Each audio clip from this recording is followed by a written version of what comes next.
तो ये वीडियो आपके गाड़ी कमाई को बचा सकता है। ये वीडियो आपके पैसा को डूबने से बचा सकता है। ये वीडियो आपके पैसे को बढ़ाने में मदद कर सकता है। नया व्यापार करने जा रहे हैं या फिर शेयर मार्केट में पैसा लगाने जा रहे हैं या फिर किसी को पैसा उधार देने जा रहे हैं, पैसा वापस होगा कि नहीं, पैसा बढ़ेगा कि नहीं, व्यापार वृद्धि होगा कि नहीं, इन सब के बारे में इस वीडियो में चर्चा होगी। और चर्चा साधारण नहीं होगी, चर्चा होगी गोस्वामी तुलसीदास द्वारा रचित पद्य पे।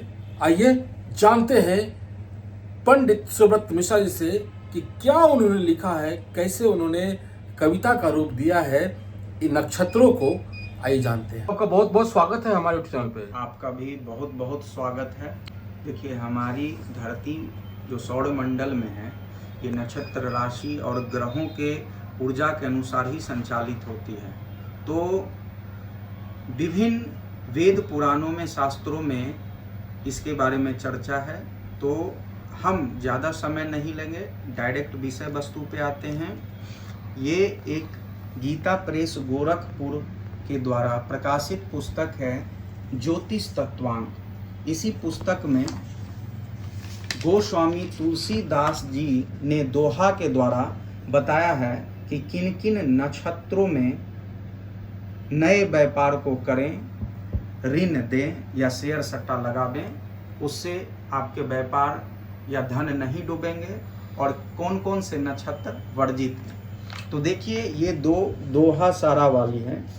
श्रुति गुण कर गुण पू जुग मृग है रेवती सखायु।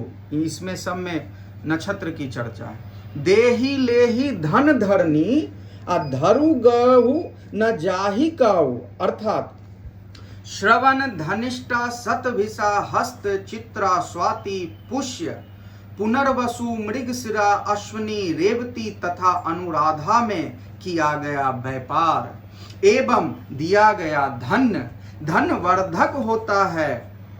किए गए सट्टा, किसी को उधार देते हैं, नए व्यापार करते हैं, तो इन नक्षत्रों पर विशेष ध्यान देकर आप कार्य को प्रारंभ करें। आपकी पूंजी कभी भी नहीं डूबेगी और वृद्धि कारक होगी। दूसरे दोहे में बताया गया है कि किन नक्षत्रों में आप लेन देन का काम, नए व्यापार को प्रारंभ करने का कार्य, शेयर सट्टा लगाने का कार्य वर्जित है। उसको भी दोहा सारा वाली से गोस्वामी तुलसीदास ने बताया।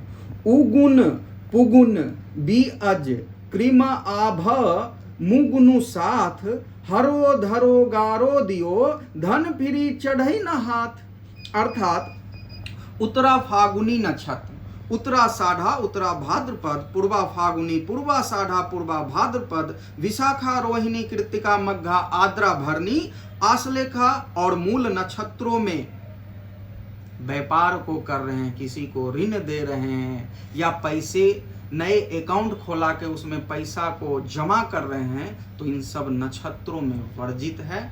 नहीं करें, वो वृद्धिदायक नहीं होते हैं, ज्यादा संभावना रहती है उसके डूबने की। बाबा, मेरे मन में एक सवाल आ रहा है। आपने तो कितने नक्षत्र होते हैं? 27 नक्षत्र, ऐसे शास्त्र में 28 है, लेकिन अभिजीत को हटा दिया गया। अभिजीत को हटा दिया गया है। तो 27 में कितने नक्षत्र में व्यापार करना उचित रहता है? वो हमने चर्चा कर दिया है।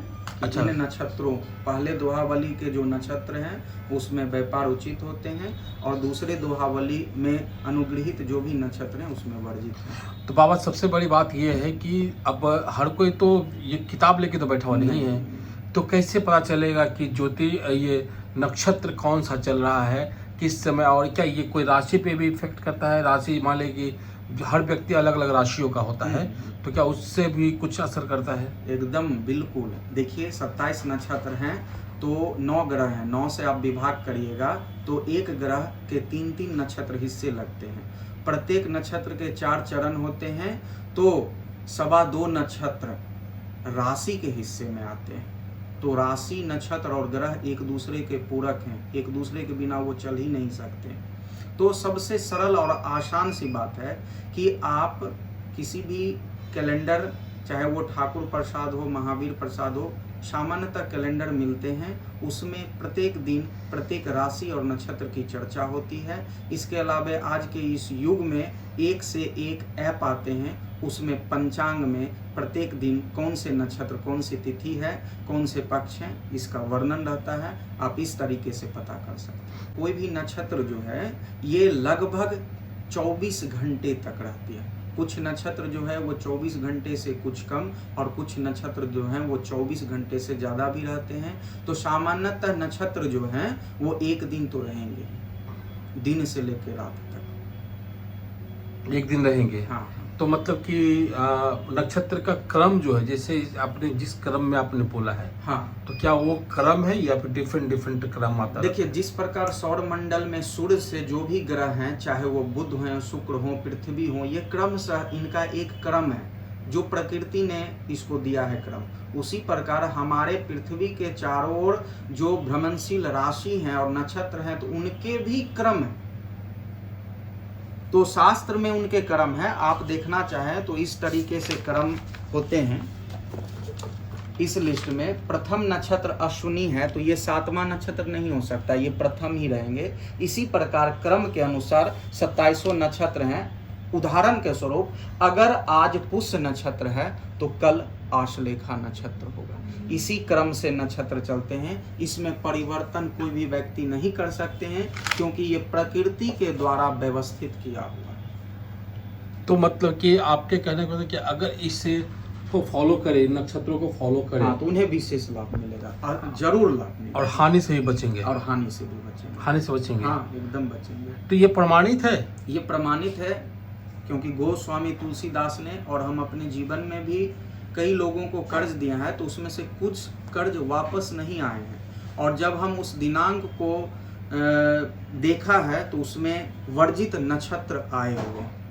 अच्छा बाबा, एक चीज बताइए, सिर्फ व्यापार, शेयर और कर्ज देना ही नहीं है। मान लिया कि कोई नया नौकरी शुरू करने जा रहा है, नया नौकरी लगा है, उसको जाना है, 10 बजे ज्वाइनिंग है, तो वो भी नक्षत्र है पैसा डूबने या नहीं डूबने का? वो तो नौकरी की बात है। नहीं, वो हाँ, बहुत सारा नौकरी ऐसा होता है कि प्राइवेट नौकरी लग गया, हाँ, वहाँ पैसा उसका तो फंस गया, तो आप अधीन हो जाते हैं कि आपको इसी समय आपको ज्वाइन करना है, वो अलग सी बात हो गई। तो उसका कोई कुछ काट भी होता है? उसका काट है, काट है, जरूर काट है। आपके कुल देवी या कोई कुल देवता है तो वो सबसे प्रधान है। आप किसी भी कार्य को प्रारंभ करने जा रहे हैं, नई नौकरी, चाहे वो सरकारी हो या प्राइवेट हो, तो सर्वप्रथम आपके कुल देवी या कुल देवता हैं। उसके बाद आप जिन इष्ट को सबसे ज़्यादा प्रेम करते हैं, मानते हैं, उनका ध्यान धर के और अपने दरवाजे से जिस नासिका का स्वर खुला हुआ है उसी नासिका, मतलब दाहिना नासिका से अगर अच्छे तरह से श्वास ले रहे हैं तो मुख द्वार से दाहिना पैर को निकालें, और बाएं स्वर खुले हुए हैं तो मुख द्वार से प्रथम बाएं पैर को ही निकालें। सारा दोष समाप्त हो जाता है। चलिए बाबा, आपने काफ़ी महत्वपूर्ण जानकारी दी है लोगों को नया व्यापार शुरू करने में और शेयर मार्केट में पैसा लगाने में और कर्ज देने में आसानी होगी और वो नुकसान से बचेंगे। और आपका आशीर्वाद तो खैर ही, आपने हमें समय दिया उसके लिए आपका आभार, धन्यवाद। तो ये है नक्षत्रों का खेल। अब आप तय करें, आजमा कर देखिए। अगर आपको लगता है तो कुछ पैसा जो डूबने वाला नक्षत्र है उसमें भी आप इन्वेस्ट कीजिए, और कुछ जो उगने वाला नक्षत्र है उसमें लगाइए और देखिए कौन पैसा आता है। लेकिन थोड़ा ही लगाइएगा डूबने वाला में, पता चलेगा कि आप पूंजी लगा दिए फिर आपका लौटा ही नहीं।